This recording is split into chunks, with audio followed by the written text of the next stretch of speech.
Hello, everyone. I'm Dalton Burdett. I'm Nick Iricchio. And we are the Movie Nights. Well, some of them. If you're watching this, it's because you want to hear our uncensored, unfiltered thoughts and opinions about the world of movies and entertainment news, so kick back. Relax. And thank you for being part of the conversation. Justin Long liked our reel. Justin Long did like our reel. We put out a reel just saying that we love Justin Long, and he gave us a little like. Yes. I've been smiling about it all morning. He's one of the 10 that liked it. Yes, you're one of the 10, which is surprising. Normally, like, if it was doing really well, it's got to blow up. Because you never know with those. Yeah.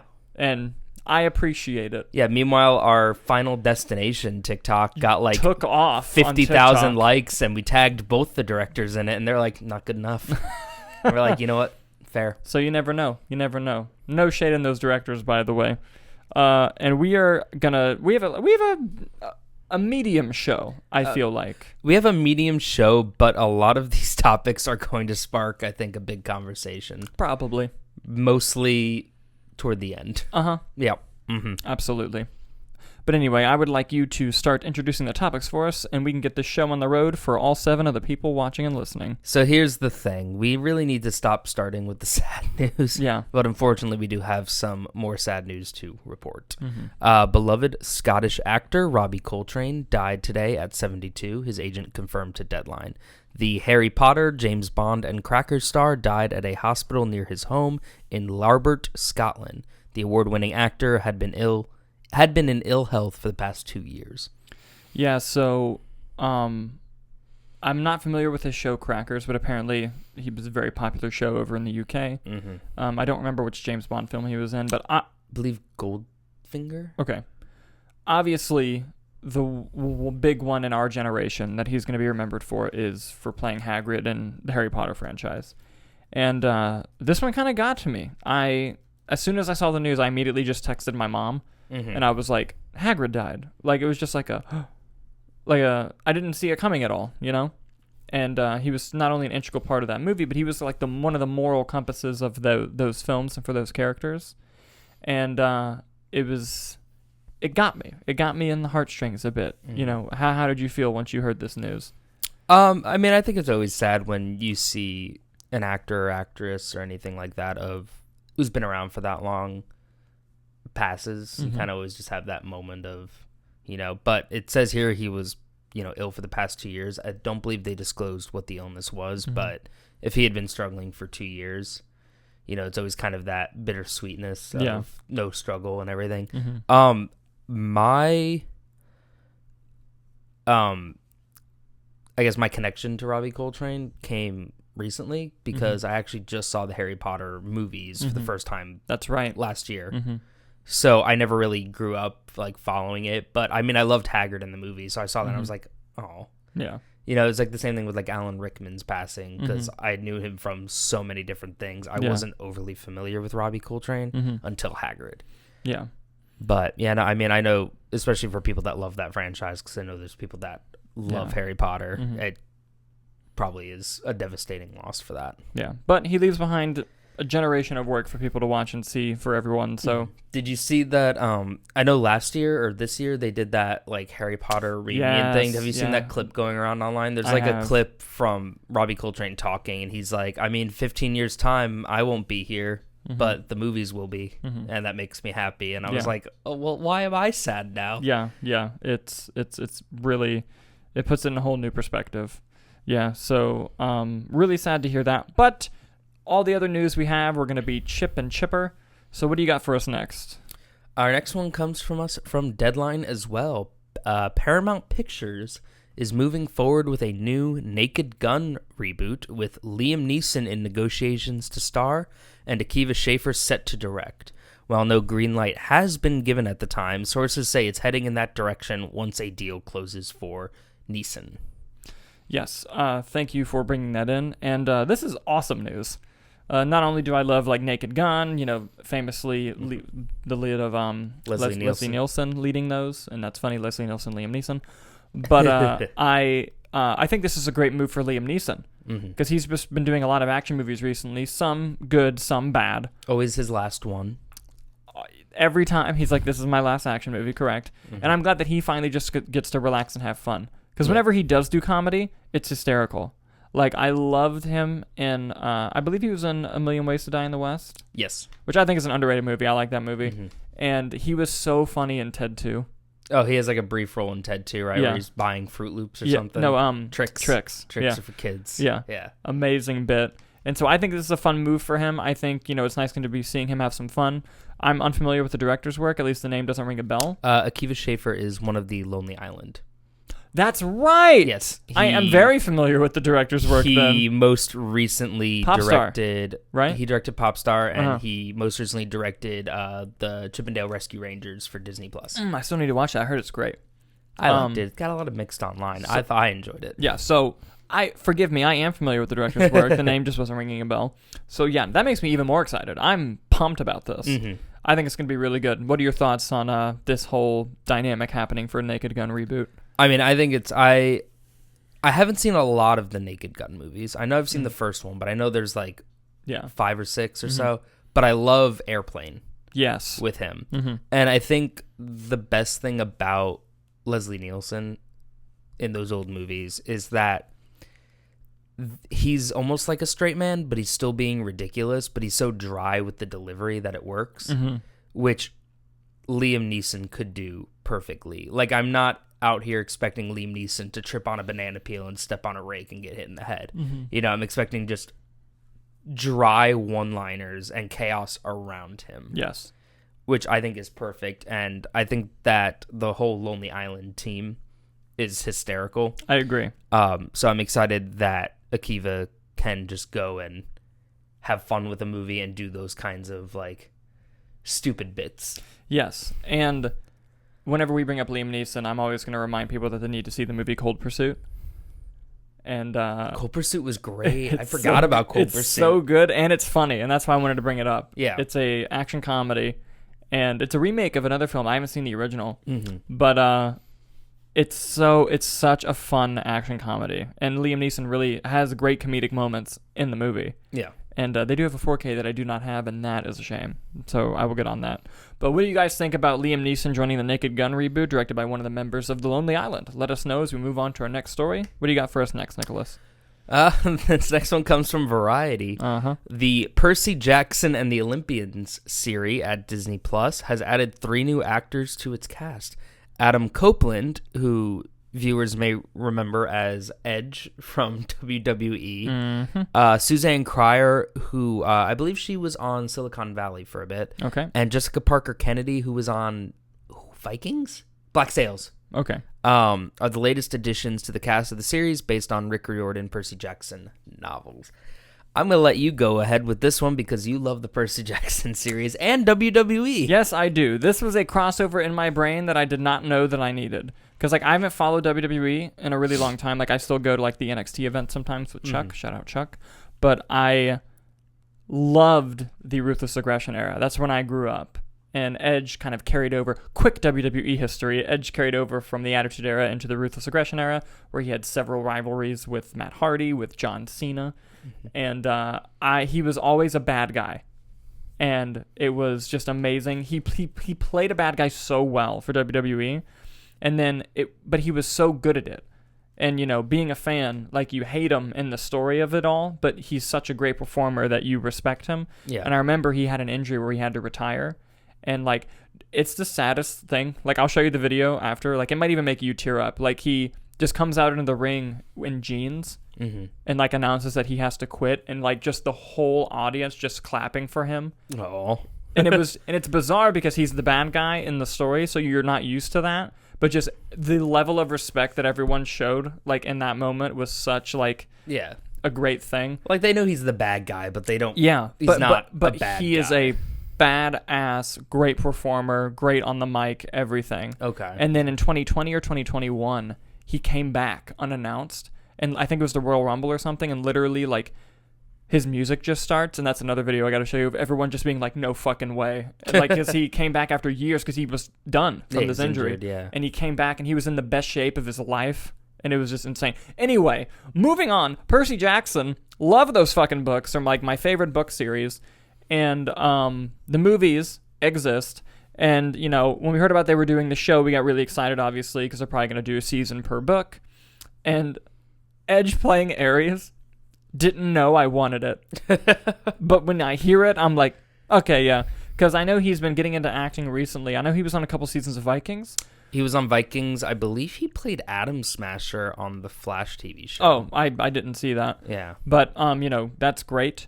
He's playing Ares, and then Cryer is playing Echidna. I believe that's how you pronounce it. And then Kennedy is playing Medusa. And, that's a good cast. And we all know how that ends up in the book. It's not the movie where he uses the back of an iPod. Genius. An iPod. That's how you know your movie's from 2010. Let's put an iPod in there. Yeah. And the reflective surfaces. Anyway. Did Ares ever make it to the movies? No. Hades. I was thinking of Hades. Yeah. My bad. It was Hades and Persephone? Yeah. Is that, yeah. Bruh. Ares in the book is awesome. Yeah. And for anyone who reads it knows that him and Percy fucking duke it out. And so I'm excited, and I hope they do that. Now, here's my question. I don't remember. I don't think he never made it to either of the movies. And our prediction was a season a book. Mm-hmm. Is that no longer the case, or does Ares show up in the novelizations? No, that's in what I'm the first saying. One or two. In the first book, yeah, Ares and Percy fight. Oh, okay. Yeah, it's a big deal. I won't spoil it too much for people who haven't read the book, but it's a big thing. Oh, okay. Yeah. Well, then I'm down. Yeah. Yeah, it's gonna be awesome. I'm very excited. So, like we always say here, it's never a bad idea to add talent. Yes, and when you add the rated R superstar, come on, dude, come on. You didn't know you were going to get roped into watching WWE videos after this, but you are, sir. I think I have plans. Nope. No. Nope. Too late. What do you guys think about this awesome casting of the new Percy Jackson series? I know we mostly talked about the Adam Copeland Edge one, but I think that the other two actresses are very talented, and they're going to do great jobs as well. Suzanne Cryer was absolutely hysterical on her run in Silicon Valley. Cool. She played this tech industry lead was just very blunt and straightforward, but also kind of so it was I don't think that's a good idea. We're not going to do that. And then she would just leave the room mid-sentence, and it was always so funny. Amazing. And then I'm not familiar with Jessica Parker. I know she was on Black Sails, and that was a popular show, but beside that, I'm not too familiar, unfortunately. Yeah. I feel like they're going to crush it. Yeah. What do you guys think? Let us know in the comments as we move on to a little Marvel section of our show. What? Marvel on this show? We haven't had DC in a bit. No. I've noticed that. And it's not on purpose, I promise. DC's been quiet. Well, next week we'll have the Black Adam review. We'll have a Black Adam review. Yes. Yeah.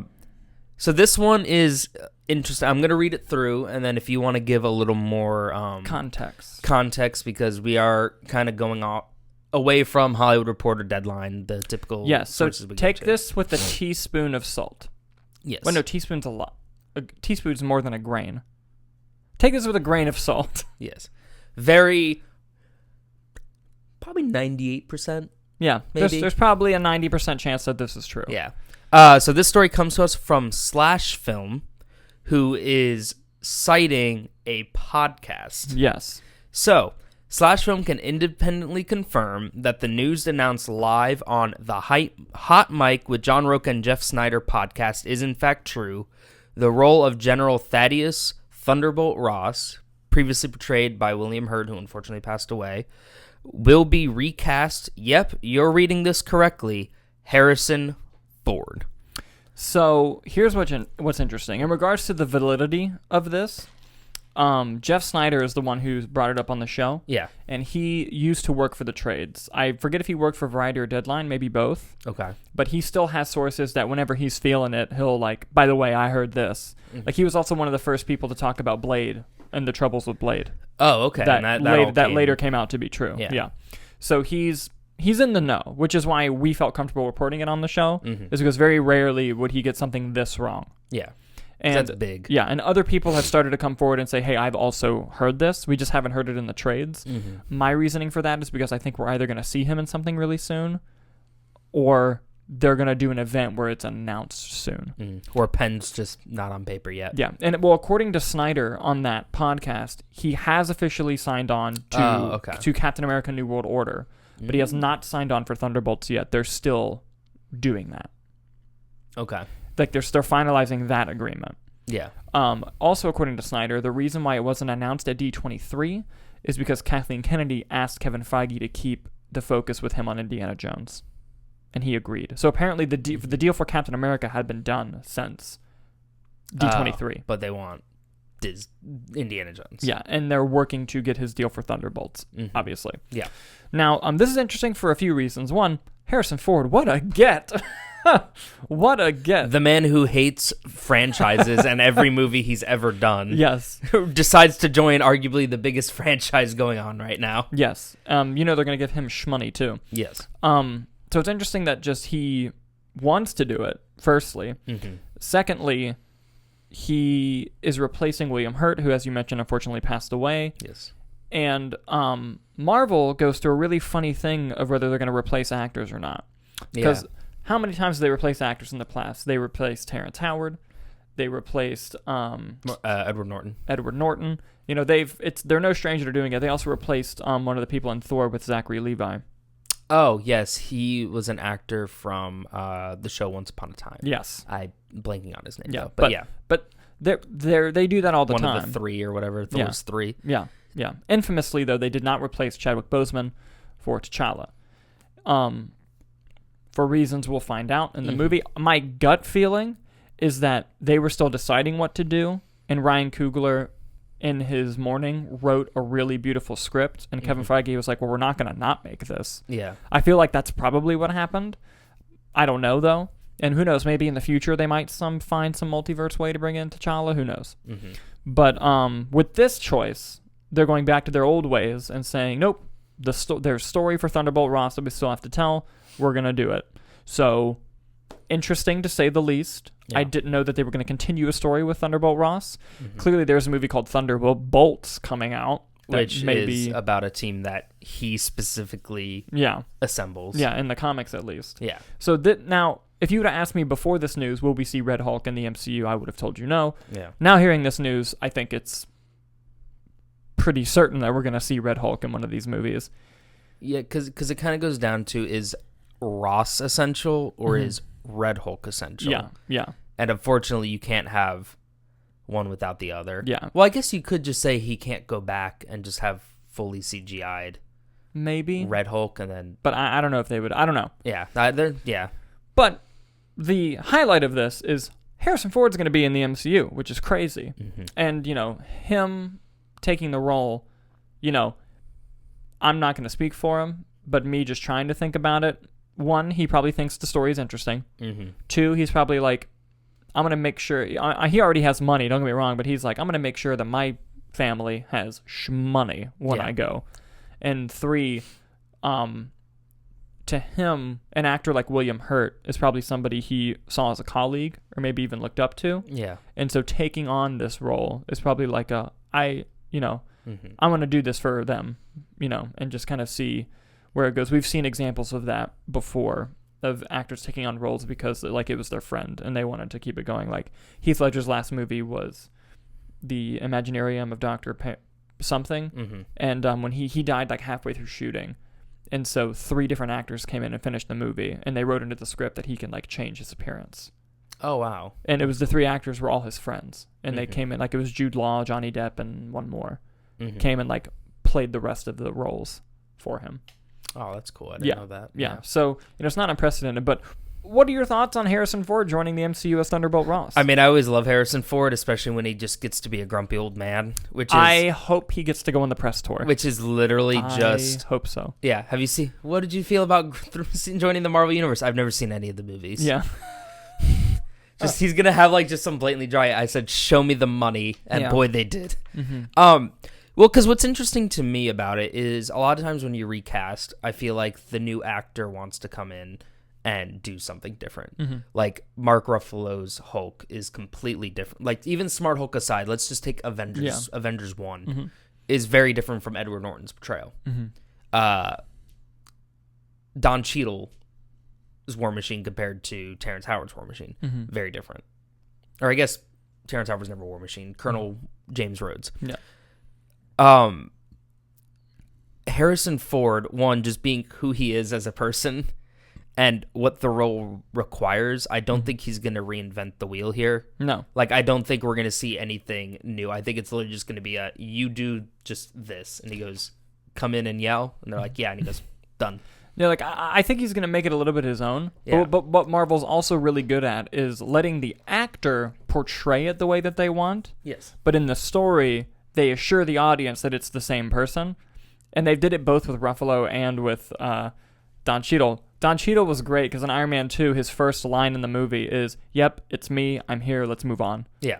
Which is amazing. And then for Mark Ruffalo, he references the events of the Incredible Hulk in the Avengers. He's like, yeah, and I broke Harlem. Like, he says it like a few times. Yeah. So it lets the audience know, like, yes, this is that version, but it's new. We're going to let them do their thing. And I feel like Harrison Ford, we might get a line or two about, like, the Sokovia Accords or something. Yeah, which they already repealed. We just found out that they're repealed. Yeah. In She-Hulk spoilers, which is upsetting for Team Iron Man fans, but it's fine.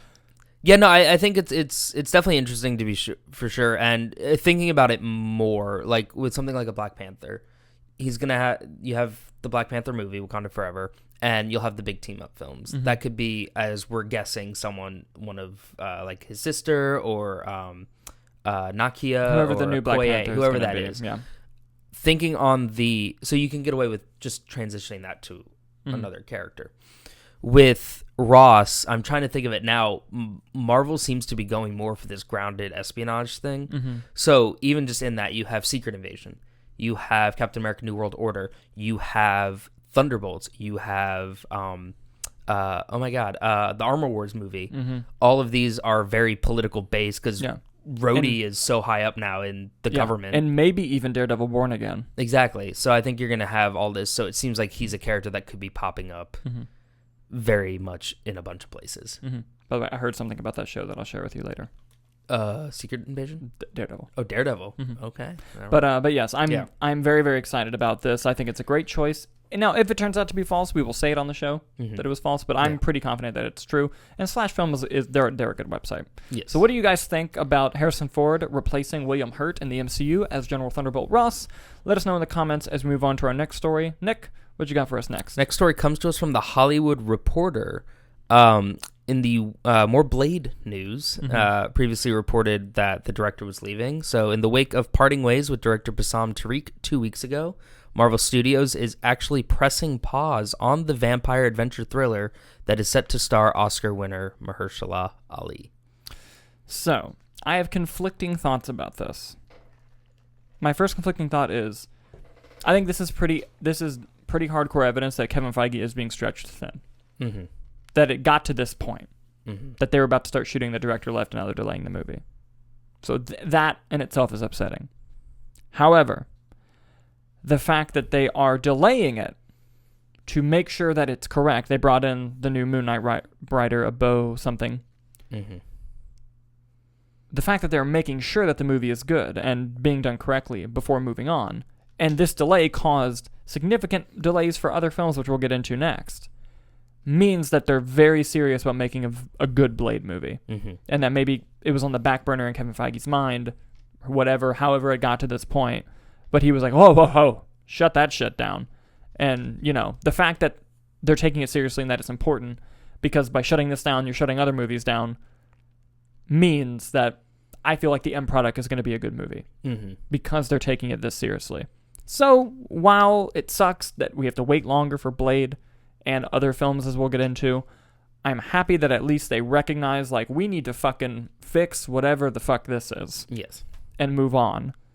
That makes me happy to hear. What are your thoughts?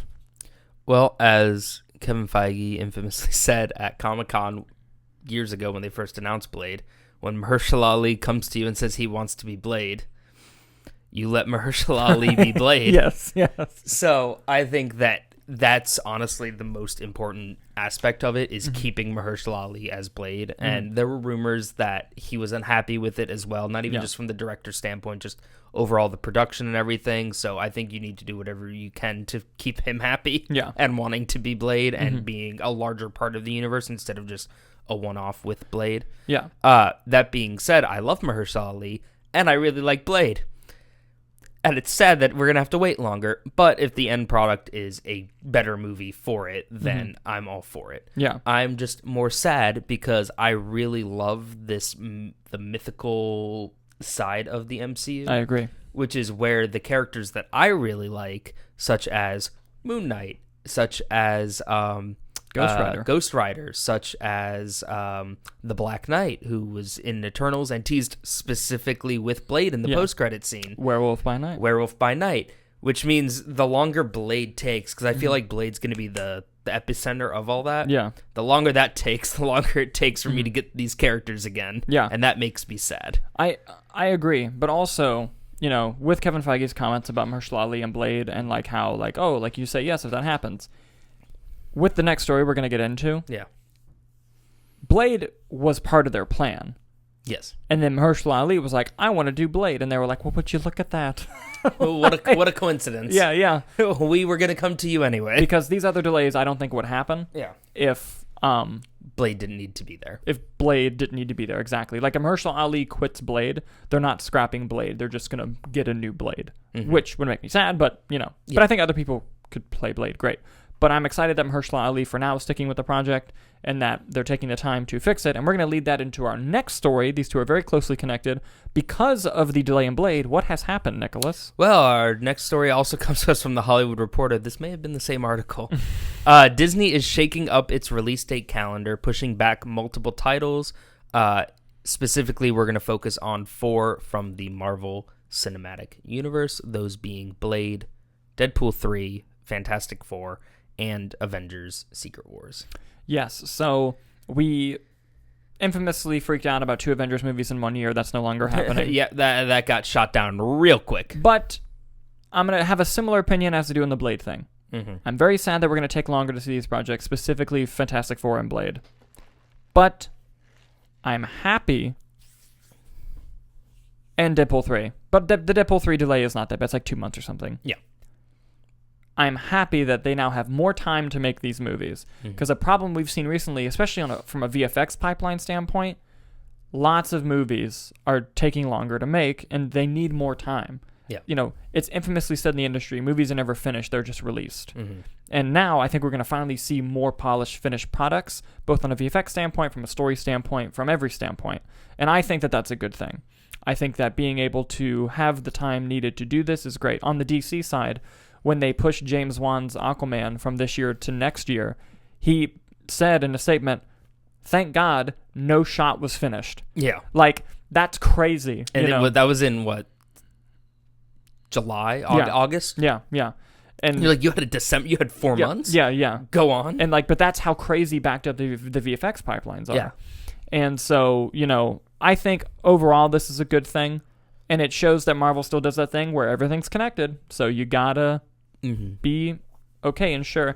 And I'm also glad that Marvel's not afraid to make the shifts, even though they've publicly announced stuff. Like, they publicly announced different dates for these movies, but they're not going to let that be we're going to look bad if we move it. And it's like, does the movie need to move? Then fucking move it. Yeah. And I'm glad that they have Would you that rather mindset. see Avengers Secret Wars with unfinished effects? Yeah. Or would you rather have a great movie? Yeah. Yeah. And I think in the Secret Wars case, they just need more time to get those contracts from all those people from 20 years ago. Oh, yeah. Definitely. But what are your thoughts on all these dates shifting, and do you think it's for better or worse?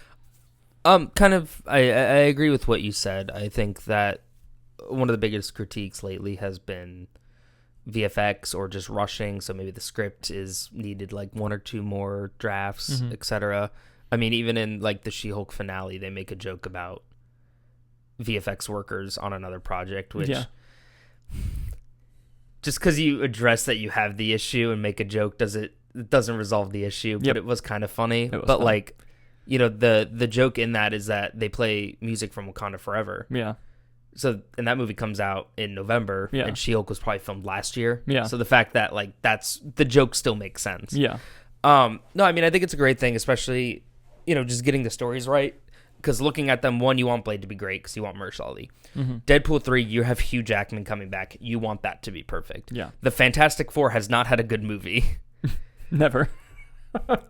So when you're doing this, then that needs the time to do it. And Avengers Secret Wars honestly might be too big to fail. Yeah. So they need to be really extra careful with that one. Yeah, because absolutely. that one has the opportunity to just bomb. The only thing that's upsetting me about them no longer being 6 months apart is I feel like they're going to put movies in between the two movies now. And that was my only problem with Infinity War. I was like, I wish it just went Infinity War Endgame. Not instead Infinity of War, Ant-Man, Captain Marvel, Endgame. Yeah. You know, but like I get it, and like overall I like those movies, so like I'm not upset about it. But I like with the 6 month gap, I was like, they have time for maybe a series. Yeah. You know, but anyway, I think in the long run it'll be for the better. But I am sad that we do have to wait longer for these titles. Mm-hmm. But you know, that's the way the news goes sometimes. It's the way it be. So let us know in the comments what you think about all of those, you know, release date shifting for Marvel. But before we move on to the box office, I just want to take care of some quick housekeeping. Well, we love having you join and watch us on YouTube. We get that life gets busy, you're constantly running around, or maybe you just don't like to see our faces, especially Nick's. So for your listening pleasure, the Movie Nights Roundtable is available in audio-only formats on Spotify, Apple, Google, and all other major podcasting platforms. Simply open your podcasting app of choice, type Movie Nights Roundtable into the search, and look for that big yellow logo. And now let's move on to the box office! The box office! Do you want me to go ahead and read our last week's predictions? What were our last week's predictions, all right, Nicholas? I'll throw that graphic up. Dalton had number 1, Halloween, 2, Smile, 3, Lyle, Crocodile, 4, The Woman King, and 5, Amsterdam. On my side of things, I had Halloween, I had Smile, I had Lyle, Crocodile, Amsterdam, and The Woman King. So we just swapped 4th and 5th. So how did we do? Well, off the Sunday estimates. I will post the final Monday numbers in the description. Coming in first, on a $20 million budget, making $41 million, Halloween Ends. Why? Coming in second, making $12 million, only dropping 33% from week 2 to week 3, was Smile. That's an insane jump from first to second. Yeah. Coming in third, making another $7 million, Lyle, Crocodile. Coming in fourth, The Woman King, making another $3.7 million. And coming in fifth, Amsterdam, making another $2.8 million. That movie cost $80 million to make, by the way. It made how much? 2 in its second weekend.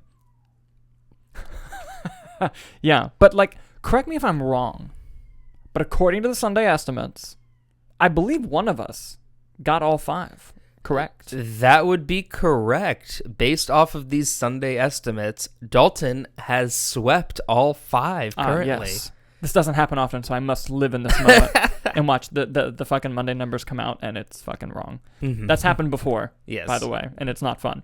So I'm going to dive into the numbers a little bit here. And like I mentioned, Halloween Ends on a budget of $20 million has made $58 million worldwide if you include their international numbers. That's 2.9 times its budget. Blumhouse already making shmoney. Also, that was the lowest opening of the trilogy, and it's already made 3 times its budget. And it debuted day and date on Peacock. We'll dive into our review in a little bit here for Halloween Ends, but all I'll say is good for Jason Blum and good for Jamie Lee Curtis. And good for David Gordon Green and Danny McBride. Sure. Technically. Coming in second was Smile, which I believe... Is Smile also Blumhouse? That I do not know. Anyway, horror. It's October. Horror's going to do well. Yeah. Its total worldwide box office is $137 million on a budget of... Hold for show. There's no way it's high. 17. Goddamn. Woo! Good for Smile. Good for Smile. Good for Smile. That's how you make shmoney. Third, as we said before, Lyle, Crocodile. Because why not? Total worldwide box office 26 on a budget of 50. Ouch. Yeah. Coming in fourth, The Woman King. Worldwide total 76 on a budget of 50. So it's made 1.5. Not horrible, not great. Probably not profitable yet. Not from a profitability standpoint, but in terms of people want to see this kind of stuff. Yeah, because it stayed in the top 5. Yeah, and that's the drops what I'm saying. have been low. Yeah, that's great. Even especially for an pretty much all African American cast. Yeah. And Amsterdam, total worldwide box office 18 on a budget of 80. Yikes. Well, that movie's also got baggage, you should say. Baggage, yeah. Which is why I didn't see it. Yeah. I'm honestly shocked Lyle hasn't done better, though. Yeah, as a kids film. Just from counter program, is that what they call it? Yeah, because there's no other kids thing out right now. Yeah, that is a bit surprising. I also want to bring up that while Halloween Ends might have opened the lowest in the trilogy, the box office really needed a $40 million opening. They really needed that shit. Yeah. And glad that they had it. No one watches Peacock apparently. Although I do think it could have. I think both this and Halloween Kills could have opened higher without the Peacock release. Well, that's where I ended up having to watch it because I couldn't make it to the movie on Thursday, so I did watch it on Peacock. So I did appreciate that it was available. Yes, of course. Also, let's do our predictions for next week. Yes. Would you like to go first, Mr. Winner? I would. All right. Hit me with it. I'm going to write them down here. Call me crazy. Okay. I'm going to say Black Adam number 1. I think you're wrong there. I think Lyle's going to take it this week. Yep, I think it's going to jump. This is the week. Black Adam. Number 2, Halloween Ends. I'm just putting Halloween on there just from a spatial thing. I think our viewers can figure it out. I think they'll get it, yeah. Number 3, Smile. Okay. Does anything open with Black Adam? Oh, I believe the Ticket to Paradise with George Clooney and Julia Roberts comes out. Oh, okay, this changes. Hold on, let me check. If that's true, this changes things. Thursday, October 20th is the first time I'm seeing it. Yep. So yes, that movie does come out and it changes things. Till comes out as well, but I think Till might be a limited release. I'm not sure. Here's the thing. Old people aren't going to the movies. I'll keep Smile number 3, Ticket to Paradise number 4, and Woman King number 5. I might regret putting Julia Roberts and George Clooney that low. Yes. But we'll see. I can tell you that right now. So I'm going to go.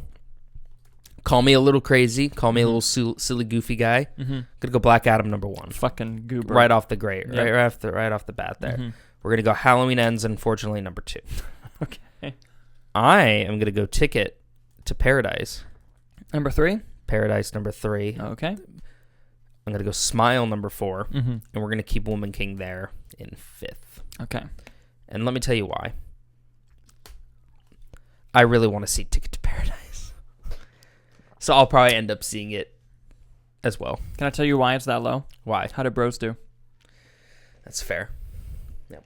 And the reason why I'm putting it above How Much Bros makes because this has Julia Roberts and George Clooney. I feel like you are. That's a fair assumption, but also how many people recognize Billy Eichner? No. Versus that's why I'm giving it the edge. Yeah. In terms of it's going to make more, but no one is seeing rom-coms in theaters right now, and it's October. Yeah, that's a valid point. But I could be wrong. I've been very wrong before when it comes to this stuff. So yes, those are our predictions for next week's box office. Come back next week to see who was right and who was wrong. Yes. And now, ladies and gentlemen, we have our little movie review. And boy, it won't be little, I feel like. Yeah, and here's the thing. Whenever we talk about things on the show that we don't enjoy, we're not bashing, we're not being overtly negative. We just like to talk about movies, and we like to critique and criticize movies from two people who've never made a feature film before. We've made very independent short films. And we saw how much of a headache and hassle that is. Yes. So, this comes from a place of we know a little about the film industry, but I couldn't make that movie. So when we do this, we just like the conversation about movies, and we're not going to promote like stuff we hate on the channel. You know what I mean? But I didn't hate the movie. Let's get into it. Halloween Ends. Halloween Ends. Finally. We feel that's good. That's a title, I think. That's a title. I don't. Maybe. Let's see if it makes it. We'll see. I stand by it. Halloween Ends. I know we have somewhat differing opinions on this. Yes. I think overall it's the same. But okay, where I think we're the same. Disappointing movie. Not great. Not a very good film. But I like it a little bit more than you do. Here's my thing. I would say that I'm disappointed in it. But I would have been more... Would you say disappointed and let down are the same? Yeah. Okay. Well, I was like, if Halloween Kills I wasn't a big fan of that one. Yeah. That was more disappointing. So if that had been better and then this is what happened, I would be saying. disappointed in this. This saying. one, I was just like, it kind of already had a lower bar for me going in, and it kind of just met what I expected. I see. So, do you want to do spoilers or no? You know, I was actually gonna talk to you about that. I think we should just do it because I mean, we see it on Thursday. The show comes out on Tuesday. Okay. How about this?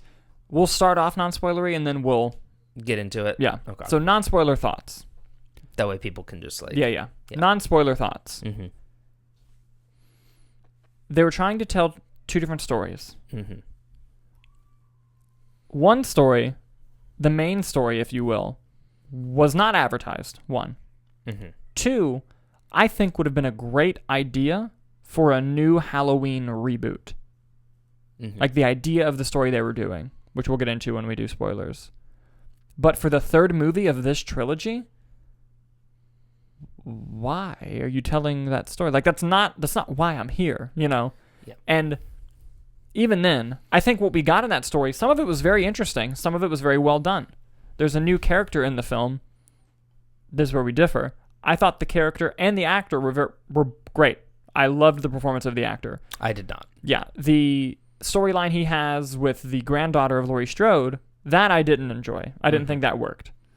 But him himself, I thought was great. There's stuff that happens in the movie with him that I think is not great. But I'm watching the movie, and it's a bold decision that they're making, but they don't fully commit to it. And I'm just like, why are we doing this story now? Like, I feel like if the second movie didn't exist, which I think most people would appreciate, and it was just 4 years after Halloween 2018, and you have a new story that was advertised, I think you could work that story better, you know? Especially if the last 10 minutes of this movie happened at the end of Halloween 2018. Yeah. I feel like you could do that, you know? But, interestingly, the movie doesn't come together. The two storylines they're trying to tell don't come together. In Halloween Kills, they sidelined Laurie Strode. In this one, they sidelined fucking Michael Myers. Yeah. The last 20 minutes are great. Or 10 minutes, probably. Yeah. Are pretty great. And that's what everyone came to see. You mean the trailer? Yeah. Yeah. Yeah. And good marketing move. But yeah, I mean, it made $40 million. Yeah. But the thing that's fascinating is the 2018 one is great. I very much thoroughly enjoyed the 2018 I have one. one problem with the 2018 one, and that's it. Mm-hmm. And it's the fucking doctor character. Yes. That every time I rewatch the movie, I'm like, that's right, this fucking guy. But Halloween Kills did not like. Mm-hmm. This movie, I think, is better than Halloween Kills, but not nearly as good as 2018. And I wouldn't even go to call it a great movie, but I don't think it's a horrible movie. Like, I thought Halloween Kills was just a bad movie. Mm-hmm. I don't know. I might need time on this one. I don't know if I think this is a bad movie, but it's very uneven, and I don't think it's good. Like, I rarely give out, like, when I give out grades, I rarely give out C's. Yeah. Like, just middle of the road, yeah. And that's what I gave this movie. Here's my thing with it. Mm-hmm. Halloween Kills. So there's bad movies where you're like, I don't think I can watch this. Yeah. And then there's bad movies that you can kind of have some fun with. Yeah. Like a Morbius. Yeah. I think Halloween Kills is bad movie. I don't think I can want to watch this. Halloween Ends, I might want to rewatch for funsies. Really? And like, yes. Because there were just certain things, like things in Halloween, like I think Halloween Kills just wasn't structured well. I'll give you that. This one had a structural issue, but this one I could still be like, wow, that was an interesting decision. Yeah. Or like, what's happening right now? It's kind of like in Halloween Kills when Michael Myers kicks the door and hits the gun and the girl shoots herself. Yeah. That's my favorite part of that movie. And there's a few and I know that's everyone's least favorite part of that movie. Yeah. There's just moments in Halloween Ends that remind me of that. So there's more of it, which I think makes it a little more interesting and entertaining to watch. Yeah. Okay. What I'll give Halloween Kills is it's just there's a lot of Michael Myers killing people in the movie. And like that's nice. Which is great. Yeah. Yes. But like everything else in the movie didn't work. And I can see stuff they were trying to do in Halloween Kills. Like they were trying to tell a story about mob culture. It just didn't work. I just thought it was poorly done. I admired what they were going for. It just didn't work. Mob culture, agency, the victims not being victims anymore. Yeah. And then ending up being victims. Yeah. I honestly feel like I really want to know the behind the scenes story of how the trilogy came to be. Because I don't know this, but I feel like I'm positive in that when they pitched it to Blumhouse, they just pitched the one movie. Yeah. And then some deal got made where they had to do 2 more. Here's my thing. You know what this felt like to me? This felt like the new Star Wars trilogy. Okay. Where we had a good one, got some nostalgia going. Yeah. The second one, you're like, what's happening? I know there's Last Jedi defenders, and they'll probably come for me in the comments, which is fine. I don't dislike that movie, but then all of a sudden, like, the wide backlash that it got. Yes. They were like, oh shit, let's course correct. So then you get, oh my God, Rise of Skywalker. And you're just like, what? Where did any of these storylines come from? Yeah. And that's what Halloween Ends felt like, where we're just in it and you're like, wait, I feel like I'm missing like 40% of stuff that happened here. But what's funny is in terms of like movie to movie, I would actually compare more Halloween Ends to Last Jedi in terms of what it was doing to story and where it was taking you and how it's like, oh, this is a bit unexpected. Let's get into spoilers now. Yeah, let's just do, Future editing Dalton, put like a spoilers thing up. I'll still forget. They introduced a new character named Corey, who I really like the opening scene of the film and his backstory, who basically, I think it was the year after the 2018 Halloween, he's babysitting, and in an accident, he accidentally kills the kid, and it's a total accident. But he gets obviously shown in a negative light in Haddonfield, and he eventually, all his hopes and dreams of going to a great college get destroyed, and he becomes a mechanic.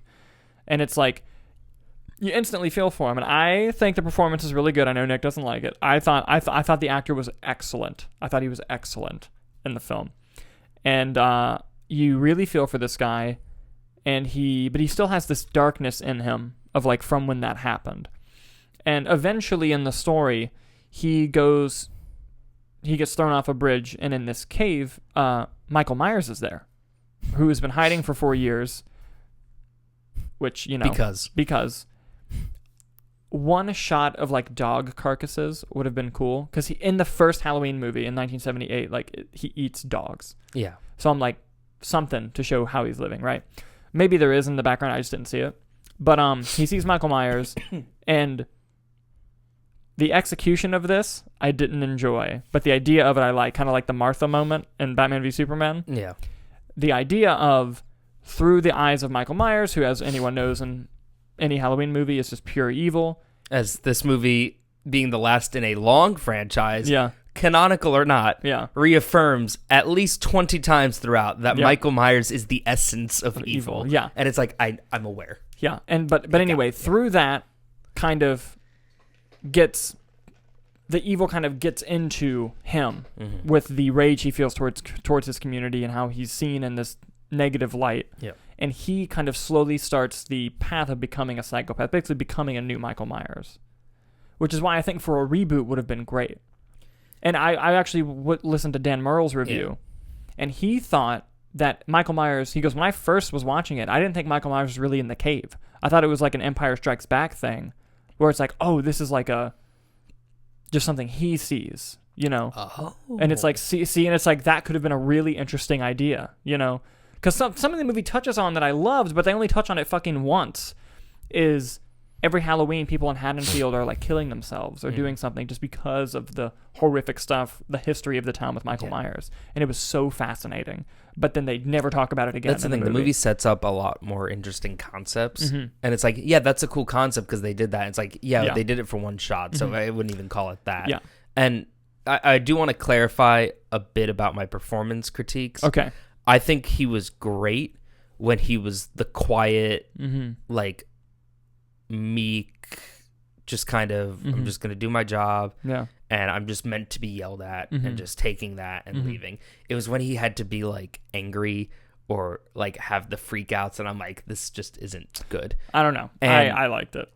One storyline that I also did really like was when Laurie starts helping him. Yes. Is like, you and I are the same. We're both like, she goes, I know it was an accident, but the town looks at you like this certain way. Let me help you. We can do this together. She like slashes the kid's tires that were burning. And I'm like, that's fascinating. And then 10 minutes later, she's like angry at her granddaughter and like, you need to stop seeing him. And it's like, hold up. Yeah. Let's get into that. So where I also like that when Laurie and him were, when she was helping him. Yeah. And what I didn't like in the movie is his relationship with the granddaughter. Yeah. I think that was completely unnecessary. I think they should have either done him meeting the granddaughter randomly and Laurie being like, you need to stay away from him. I see this in him. Yeah. Or have Laurie just helping him the entire time and him still going to it. Yeah. Don't mix the two. I fully agree with you. And I also, not only did I not like the storyline, I love both actors individually. They had no chemistry. None. See, I haven't liked him. I haven't liked the granddaughter in any of them. I didn't mind the granddaughter. Yeah. But like no chemistry. Like to the point where even Hannah was watching the movie with me, and she taps me and she's like, "They have no chemistry." I'm like, "Yeah, I see." Yeah. Like it's, but but anyway, I didn't like that storyline, and I like the idea of Laurie Strode seeing the eyes of Michael in him, and then like, that's it. A good scene that turned into a bad scene. The Jaws moment where he sees the mother of the kid that he accidentally killed. Yeah. Starts off great. Then they go outside and argue with each other, and it's horrible. Yeah. Like that scene was awful. But like the beginning of it when he sees the mother, I thought was great. And the implied of like them divorcing with the father, and then the father seeing him and being like, that's not the kid. I'm like, okay, that's all interesting. Can I tell you what I kind of liked, though? Go on. I liked when him and Michael Myers were killing people together. Okay. I thought that was fucking cool. Here's my issue with all of that. Why would Michael Myers do that? Yeah. I couldn't buy into that. Yeah. Which, it's like, yeah, that's cool that they're killing people. Why is Michael not killing him? Being like, who the fuck are you? For a second. Yeah. When he brought a body for Michael to kill, and then Michael, like, got powerful again. Listen. I was crying laughing because of how much I loved that. He's like in this cave, like fucking banging into walls, like hunched over, barely walking. Yeah. This guy's like holding this guy back. Michael Myers like stabs him once and is like, I have rejuvenated. Yeah. And just the implication that him killing gives him power. Yeah. Oh, it made me so happy. Dude, I loved it. That's my favorite part. But here's the thing. I thought, and what a crazy twist the story would have been, I thought he was also going to kill Corey. Like, I thought he was going to kill the cop and then kill him, which I would have had mixed feelings about also. But anyway, my least favorite scene in the movie is when Corey just fucking fights Michael Myers and takes his mask and fucks off. I hate that scene. Like it's nothing. Yeah. Because Michael Myers is already rejuvenated at that point. Yeah. That's what I'm going to call it. Yeah. He's rejuvenated. He is healed. So he's an old man, technically, at the end of the day, but also he's not a man. Yeah. Because he's evil. And that's my whole favorite part of the whole series. And this movie has a great moment that does that, but anyway, continue. But yeah, and he just takes him like it's nothing. Yeah. Yeah. So, okay. That was something else. Now, granted, if this was a reboot, sure, and we were following Corey the whole movie, and he kills Michael Myers, different scenario, right? I'm literally watching this movie to watch Laurie Strode fight Michael Myers, and this guy just like kind of beats his ass and takes his mask. I mean, he doesn't beat his ass. He kind of just like gets him on the ground and takes it and runs away. But I'm just like, okay. Well, because the thing with that too is like the concept of it. Like you're watching him kill these people, Corey, and he's struggling. Yeah. Whereas Michael Myers just walks up and is like, "Hey, you're dead." Yeah. Next. But like, I want to see someone dub that scene so bad of when he fights Michael Myers, because of how I pictured it was Michael Myers being like, "Bro, what the fuck are you doing? Like, stop." Yeah. Stop. Yeah. I'll tell you what. I'll tell you some positives that I did like. Most of the kills. Yeah. One kill kind of bothered me a bit, and it's when Michael Myers. It's in that rampage where they're killing both stuff. Michael Myers stabs a girl with a knife, and she stays on the wall up high, and I'm like, that's just not possible. It's from the first movie, though. Is it? From 1978. He kills someone the exact same way. Really? Yeah. Okay. Bob. Yeah. All right. I was just like, there's no way that would work. Yeah. But I didn't realize it was a homage it was to a that. callback, yeah. The kill where Corey is killing, because when Corey goes on his little rampage, yeah, he kills the guy with the blowtorch, the kid, and yes. just like blowtorching his mouth. Yeah. Oh, and the fact that it was like out of like focus, I was like, that's even more horrifying. Yeah. The best one, though, the best part of the whole movie, I'll say it, is when he kills the radio DJ, cuts his tongue off, and it drops onto the record, and the record is skipping because it's hitting the tongue. That was the greatest thing. That reminded me of the gun in Halloween Kills. Yeah. And I was like, this is what I'm here for. Yeah. I really like the kill with the girl who gets run over and the fence gets on her. That's a good one. Yeah. And he just... Yeah. I hated that scene, though. That whole sequence. Yeah. The setup of it was cool. Of like, of course he's going to kill these kids. Yeah. But like just the whole... Oh, and the guy with the gun. Yeah. I loved that character, too. Like, yeah, he's just like... Yeah. Just chilling. Yeah. Now, my favorite part of the movie, and story-wise, I hated the... Okay, so what I liked, Laurie pretends she's going to kill herself to lure Corey in, and she just absolutely wrecks his shit, which was great. My thing was, how did she know he was there? She like as soon as she walked into her house, she knew. Okay. Like if you go back and watch it, that part like, I was just like, yeah, what's happening? Yeah. And she fucks him up. Yeah. Daughter sees it, whatever. That was good when Corey does the yeah. But Laurie kind of knew it was coming a little bit. Yeah. And so, but anyway, Michael comes back for the mask. And which story-wise makes sense from the rebooted trilogy. They established in 2018 that he really likes that mask. He really needs that mask. Yeah, so like him being at Laurie's house wasn't like I'm here to kill Laurie. It was I'm here to get my mask back, which I feel mixed about. But it's consistent with what they've been setting up. But then he sees Laurie and he's like, I might as well try to fucking kill you again. Hi, Laurie. Yeah. I do love the whole thing of just like he just never killed her, and he's like, I'll try again. Yeah. Like, I always hated in the original timelines, like, the sister stuff was stupid. I'm glad they ignored that. But now, the actual showdown, which is just the end of the movie, of literally Laurie Strode being like, no shit, that's Michael Myers. I better fucking kill this guy. Like, yeah. The actual showdown is awesome. And my favorite part of the movie is when she has him, she knifes, like, his... hands and feet down. Oh, when she's nailing the knife with the cast iron to like dig it in farther. Oh. But when she says, she's like talking shit and she's like, you know what? You're just a man. And as soon as she says that, his fucking hand rips through the knife and grabs her.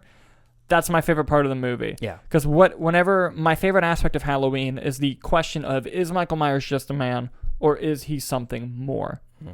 And one of the reasons I hated Halloween Kills is because it definitively, he's not a man. Yeah. In Halloween Kills. You're always supposed to have little moments of it. And 2018 did it well, and Halloween Ends did it well. Of like little moments of, is he just a guy or is he not? Like I love the moment in 2018 Halloween when he walks past a baby, stops, but then doesn't do anything. Yeah. Great moment, you know. And the actual end, like, if the last 10 minutes of this movie were in Halloween 2018, would have been great. Yeah, just one movie. Yeah. Or you can watch the 2018 Halloween and just tell yourself, like, oh, he died in the fire. Yeah. You know. Also, this is random. Our recent CinemaSins did one for Halloween Kills. And at some point in the movie, someone says, yeah, there was a fire at the Strode house, but it got put out. And then the guy goes, we literally saw Michael kill all the firefighters. Who the fuck put the fire out? And I just, like, didn't think about that. That's funny. It was just a random thing I just got in my head. But yeah, so my grade on Halloween is either a C or a C+. Halloween Ends. I don't give out C's very often. I'm normally in the D's, F's, B, A's. That just generally means, like, there's enough good and enough bad in this movie where I'm just, like, dead middle. Yeah. In a world of recommend or don't, here's what I'll say. I don't recommend it on I think there are other movies you could see that are out right now. But I also am of the fact of just because I don't like a movie doesn't mean that you will. not like it. Maybe you'll love it.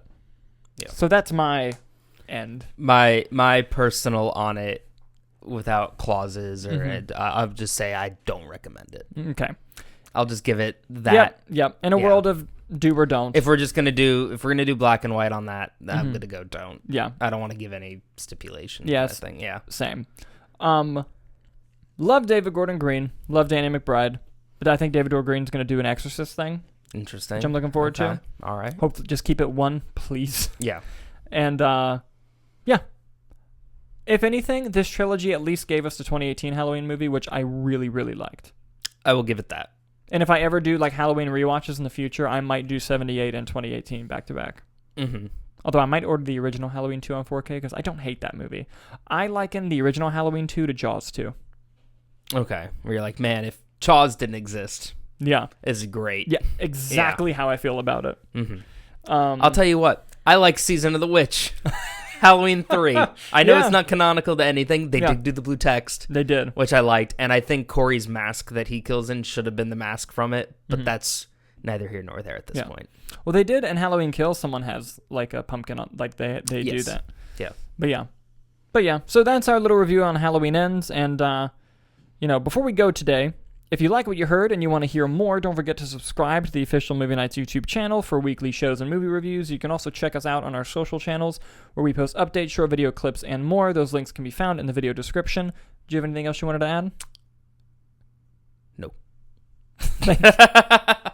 Thank you guys so much for the show, and we'll see you next week.